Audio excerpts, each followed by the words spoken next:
What's going on, guys? Welcome back to the WrestleGasm YouTube channel, where today we are here with episode 3 of my 0000 challenge on TEW 9 Fusion Pro Wrestling. I want to start off today's episode just like I did the last one by thanking you guys so much for all of the support that you guys have shown. It really has been overwhelming just how many of you guys have been willing to check it out and leave some very positive comments. Absolutely means the world to me. Speaking of the comments, I will mention real quick, someone on episode 2 mentioned my audio levels, that sometimes the music gets a little bit too loud compared to my voice. I do apologize. I'm going to try and work around that. I think that's a sign of my microphone dying, because I've had many signs of it dying lately. It's a pretty old microphone at this point, and my kind of fluctuating volumes of my voice are, I believe, my microphone dying. So I do apologize with that. I hope you guys can bear with me. If it keeps happening, please let me know. I want to know, because it sometimes sounds different in my editing program than it does in like the finished exported video. So thank you to whoever pointed that out to me. Thank you to everyone who commented and checked out the videos. Like I said, it really does mean the world. We're going to jump into it. We have Fusion Pro Wrestling Live 7 is the next event. There was one thing I wanted to show you guys before getting to this event, but I forgot to start the recording before going to the PM stage, and I can't show it in the PM stage, so it's gonna have to wait till after the show. But there are a couple things that I can show you guys in the PM stage. First and foremost, we have our first FPW World Champion Sonico, and I've made this little kind of title design. It's literally just, you have these whole range of kind of default championships in here, and it's literally just this belt. I just recolored it and put the FPW logo there. So that's what I've decided to do for this championship here. I think it turned out alright. It's nothing great. It's maybe a little bit more bronze than gold in a way, which I might... It's meant to be gold. I didn't mean for it to look like the kind of 2010s WWE Tag Team Championship, you know? It's meant to be gold, so I'll probably fix that soon if it's a problem. But yeah, we have a title design there. I want to show you guys, we have a full roster now. I've signed some people, so obviously, you know, Alpha Zoe, Exodus Prime, Sonico, Stephen Wolf, Zeta Zing, they've already been on the roster. We know that. Delilah Doom, Eli Everfly, Lowrider, and Ryan Davidson. We've had them all on local worker deals, but I've decided to actually sign them to the roster now, because now that we know we can do kind of legitimate events and not just street shows, I want to have a roster. And that doesn't mean everyone's going to be booked every month. They are this month. No one's got the night off this time, but people will kind of frequently get the night off, so I can still bring in local workers and, you know, test some performance ratings and things like that. So we have a roster now, pretty small, but I only want it to be small at this stage. Now, one thing I want to show, I didn't start the recording at this point. I wanted to record after I had booked the show, but I took notes of it. We had a backstage incident before the show. It was Eli Everfly caused heat backstage when a mean-spirited rib he pulled on Exodus Prime nearly led to a fight breaking out. So I knew, where's the backstage? There we go. So there you can see Everfly ribbing Exodus Prime as a factor. I knew he was a negative influence coming into this, but I was like, okay, that's probably not a big enough deal for me to worry about. But now it is. Now it is a big deal. So if we go, I did not pick up on him being, I don't know where we would find his personality listed, but yeah, he's listed as a bully, which I did not know. There we go, has bully personality type. I didn't know. Is there context to this? I have no idea. I'm not totally familiar with Eli Everfly. But that's going to be a problem. That's going to be a big problem, and I can't see myself keeping him around for very long if that's the case. And if I was to release him, Delilah Doom's going to get upset. But also, she doesn't have a great performance rating as a singles wrestler, so if I get rid of Eli Everfly, I kind of have to get rid of Delilah Doom as well. So it kind of sucks, but I don't want that kind of that kind of attitude in my locker room, you know. What makes it even worse is Eli Everfly and Exodus Prime were booked to face each other in this show in a tag team match, in the first ever FPW tag team match. But it is what it is. We gotta just, until we can act on it after this show, we just gotta kind of roll with the punches. So yeah, that's the few things I wanted to cover before we get into the first show. So let's go ahead and get into it. Alright, so we have an angle to open up FPW Live number 7. FPW board member Vinny Massaro opens the show by welcoming Sonico out to the ring to celebrate him becoming the first ever FPW World Champion. Before long, they're interrupted by Alpha Zoe.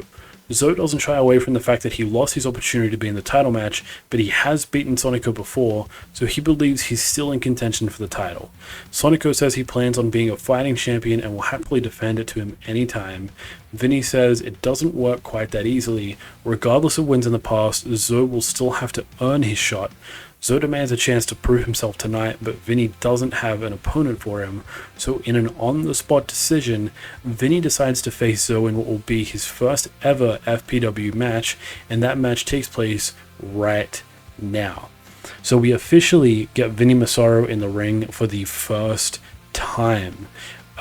So we have, it's the easiest way for me to do this card, because we're still trying to be financially kind of stingy, is 3 singles matches and 1 tag. And we're 1 roster member short for that, because Vinny Massaro, I took off the in-ring roster and made him purely a road agent, because that's the role he was filling for us. But we need an extra person. I was like, okay, I can sign a local worker, or I can put Vinny in a match for this show. I'm going to. And Ryan Davidson is not a road agent in this, but he has the best road agent stats out of every other roster member that's not Vinny. So I'm putting him as the road agent on this match, and it's also going to be a good way for me to kind of test that and see how he does. He's got better psychology than Vinny. He doesn't have great respect, though. He has 34 respect, which I don't know why, but that is a factor that, or that is a stat that plays a factor in road agent work. So I'm hoping for good stuff there. But 26th segment, don't mind that. New storyline started. They didn't do well without a script. That's just me always forgetting to make it scripted. I always mean to. Sonico did well without a script though, so there we go. Alright, Alpha Zoe Vinny Massaro, let's have a look. And about that had great wrestling and a decent reaction from the crowd. Alpha Zoe defeated Vinny Massaro in 9:08 by pinfall. 39 wrestling rating, 34 segment rating. We get a 45 for Alpha Zoe, 33 for Vinny Massaro. So Alpha Zoe really is improving. So you love to see that. Vinny with not a bad performance at all. I can definitely see myself putting him in some more matches. Not a lot though, because he is still a board member as far as kayfabe is concerned, and really as far as the game is concerned, because he's on the booking team and he's the road agent.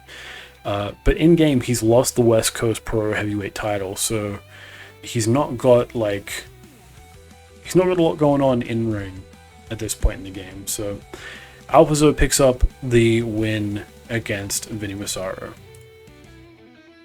In a bout that had superb wrestling and a decent reaction from the crowd, Zeta Zhang defeated Lowrider in 11:09 by submission with a sleeper hold. It's a 42 segment rating. We get both performances in the 40s. Very happy with that. Very happy with that indeed. That's an incredible match. There's no like context to this match. It was just, I wanted to put them both on the card. They're both amazing performers. So here we are. So yeah, very happy with that. In a bout that had superb wrestling and a decent reaction from the crowd, Sonico defeated Ryan Davidson in 13:29 by pinfall with an EMF. 42 segment rating. We got a 47 from the champ Sonico, 40 from Ryan Davidson. Yeah, not too bad. I did just realize I probably should have checked the dirt sheet for the Alpha Zoe Vinny Massaro match so I could see if there was any notes about Davidson's road agent work, but if there was anything drastic, it would have shown up in the initial report, I think. Maybe? I don't know. You could argue Sonico should have been the main event because it's his first match post winning the championship, but I thought because of the low finances, this is the first time we've ever done a tag team match. So I thought the tag team match should be the main event. Because it is, I mean, it's not a huge thing, but it kind of is. It's a big step. I I don't expect it to be as good as these last two matches, though. I really don't. So let's have a look. Actually, I'm still really happy with that at 41. So, and about that had great wrestling and a decent reaction from the crowd. Superiority Complex defeated Doomfly in 15:26 when Exodus Prime submitted Eli Everfly. So, Superiority Complex were always going to win, but after the incident, I did decide to have Exodus get the win on Eli Everfly and be a little bit on the nose with that. But yeah, really happy with that. Delilah Doom, very surprising performance there. That's a lot higher than she usually gets. But yeah, very solid stuff all around. Can't complain about that. I did also just remember I have a creative finish for when Zeta Zhang is supposed to win a match, but I forgot to put it on for this one, so that's not ideal. But yeah, that's the main event. First tag team match in FPW history. First of many, hopefully. So let's finish the show. An overall rating of 40. Increased our pop in one region. Finish. Okay, address the locker room. So, I think I'm going to give Stephen Wolf praise for that main event. And Alpha Zo has been stepping up his game tremendously. So we're going to start praising him as well. So let's have a look. Happy with your speech. Seemed pleased. He really has. It's like he took the storyline. I know this isn't really a thing because it's, you know, text-based simulator stuff. But it's like Alpha Zo acknowledged the storyline we were writing about him, like how he should have been in like the future of FPW stars, you know, that like trinity of Stephen Wolf and Zeta Zhang and Sonico. And he took that personally and was like, all right, I'm going to prove you wrong. And he is proving us wrong. He's like stepped up tremendously. So, you know, can't complain about that. Financial report, we lost $268 on that. Popularity recap, we're up to 5. Alright, we're gonna head back to the main screen. I am gonna show you guys something on the main screen though, something I wanted to point out before, but I forgot to do it before jumping into that event. So yeah, I'll see you guys there. I've also mentioned I think I'm only gonna do 2 events for this recording, not 3, for 2 reasons. One, we have extra matches now, so it's gonna take a bit longer to get through these events anyways, and the second reason is I'm recording this pretty late at night, so I may not be recording for quite as long, but yeah, mostly because we have large cards now. And there we go, we're back on the main screen. I just yapped for so long. So first and foremost, we're still making a good profit after the show is factored in. What I wanted to look at though is if we sort the promotions by money and we scroll down, you've got Progress on the bottom. How is Progress negative 874,000? The database starts Progress at negative 900,000. This is something I noticed between the episode 2 and 3 recordings.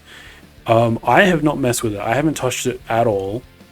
This is just how the database came. So does anyone have any knowledge on this database and know, is this intentional? Is this an error? Is this reflective of something that's happening IRL? Because admittedly, I don't really follow Progress these days, but I can't imagine they're negative $900,000 in debt and still operational. And on that note, Big Japan, not as much, but still like negative 300,000 in the database. AWG, there's just several promotions that start off severely in debt, and I don't know why. If it's a genuine error, I will just go in and fix their finances. But I would like an answer first. If anyone knows why this is happening, please do let me know. If it's an error, I will fix it. So that's what I wanted to show off. With that done, I'm going to jump to the next event, which is Fusion Pro Wrestling Live number 8. I will see you guys there. Alright, so it is time for Fusion Pro Wrestling Live number 8. Before we get into it, as you can see, we have one absent worker. Zeta Zhang was stranded at the airport and couldn't make it to the show. I won't lie, I was kind of planning on booking the show around her. She was going to be a pretty important part, so I've had to improvise a bit. I've had to change some things around. As such, I've had to bring in a local worker who's a little more expensive than I would like for the main event, but hopefully it's a good main event nonetheless. I think it's someone who's worth spending that little bit of extra cash on. It's just that we're not really in a position where I want to be spending that cash, but we did anyways. I will also say Doomfly have been removed from the roster. They have been released, all thanks to Eli Everfly's behavior. So with that said, let's jump into the show. Alright, so we have 103 people in attendance. In a bout that had good wrestling and a decent reaction from the crowd, Alpha Zoe defeated Josh Cody in 8:28 by submission. Josh Cody was rusty. We're going to find that a fair bit with local workers because they're just not getting booked. They're not getting signed by promotion. So that's going to start to be a problem now that we're more than half a year into the game. So, you know, it sucks, but that's just the unfortunate reality of it. Sonico comes out after the match and acknowledges that Alpha Zoe beat Vinny Massaro's challenge last month fair and square, and since Zoe is the only person to have beaten Sonico in FPW, even Sonico himself is eager to know whether he's capable of bouncing back and beating him or not. So he's not going to sit around and wait for the FPW board's approval, and next month's show, Sonico will defend the FPW World Championship to Alpha Zoe. Again, had to kind of rework my plan for the storyline a little bit. Kind of had to rush into Sonico and Alpha Zoe when I wanted to have Zeta Zane get involved, but that can wait. Zeta can get involved later on because, you know, circumstances permitted it, I guess. So yeah, we have our first title defense in the next episode. And about it had great wrestling and a decent reaction from the crowd. Lowrider defeated Exodus Prime in 9:58 by pinfall. We got a 39 rating. Yeah, this is a thing of guys like Lowrider and Ryan Davidson, who were usually on local worker deals but are now officially on the roster. They don't have much momentum because I've been jobbing them out for the most part because they've been local workers. But now they're official roster members, they need their fair share of the momentum as well. So Lowrider getting a victory over Exodus Prime here, and I'm using that same logic for this next match. And about that had superb wrestling and a decent reaction from the crowd. Ryan Davidson defeated Stephen Wolf in 12:11 by pinfall with a frog splash. A 41-7 rating, you love to see it. 43-44. Awesome stuff. Ryan Davidson picking up a win there.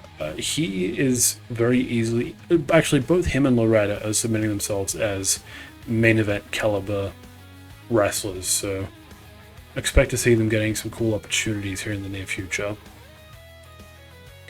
Main event in a bout that had superb wrestling and a decent reaction from the crowd, Sonico defeated Gino Medina in 15:07 by pinfall with an EMF. So yeah, we did have to, normally our wrestlers are $20 per show.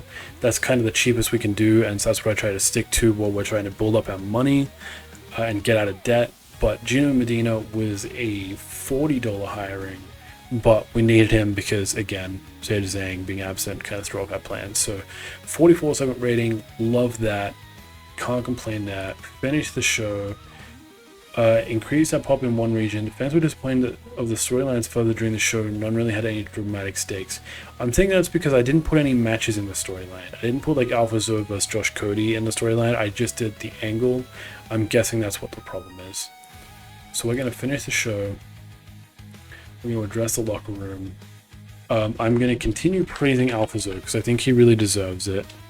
And I think I'm going to start praising Ryan Davidson. Oh, actually, him and Lowrider. I'm going to do, you know what? I'm going to do Lowrider. Alpha Zoe and Lowrider are getting my praises sung to them. Financial report minus 158. That's less of a loss. That is definitely less of a loss. We're up to 6 pop. All right.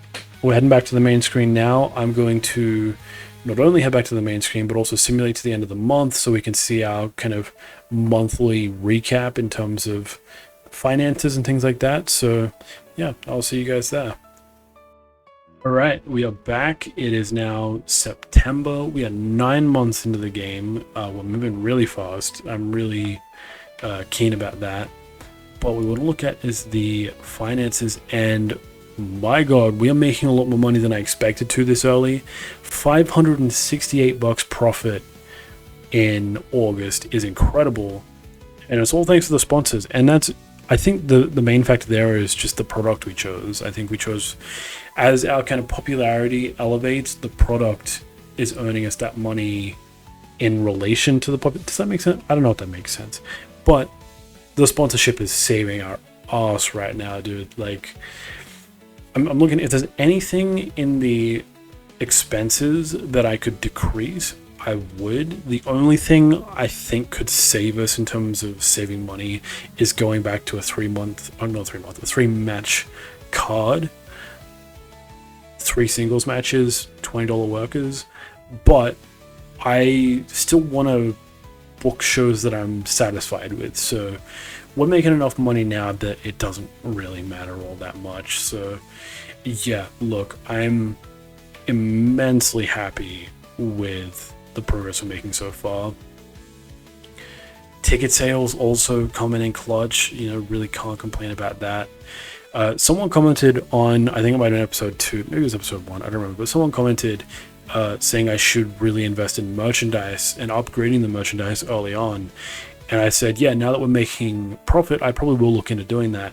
I think I'm going to go ahead and do that right now with how much profit we're making. So if we go merchandise, I'm going to do conservative. I can't speak. I'm going to do conservative because it's $20 per week. It is 7.5 times progress, not times percentage. Why am I saying all the wrong things today? I don't know. 7.5% progress per week, $20 per week, versus we could get it done in 4 weeks at $125, but I'm going to go the cheap option. Well, actually, is that? Hang on, let me do some math real quick. Okay, so if I'm not mistaken, conservative would cost me 200 and something per week, or not per week, all up, whereas rapid would cost me 500. So yeah, I'm just gonna go conservative. We don't need it in a rush. We're in no rush. Our people don't have popularity because, again, we're insignificant level right now. So yeah, no rush. We might as well just go conservative. So there we go. But yeah, other than that, I don't think there's really anything else to go over. Of course, we're now up to 6 pop in the Mid-South, slowly gaining points in other regions as well. You'd love to see it. It's going to take us a hot minute to reach 17 pop, which is our goal, to reach tiny level there. But, we're getting there. We are slowly but surely getting there. But yeah, that does it for this episode. Thank you guys so much for watching. I really do appreciate it, and I will see you guys next time.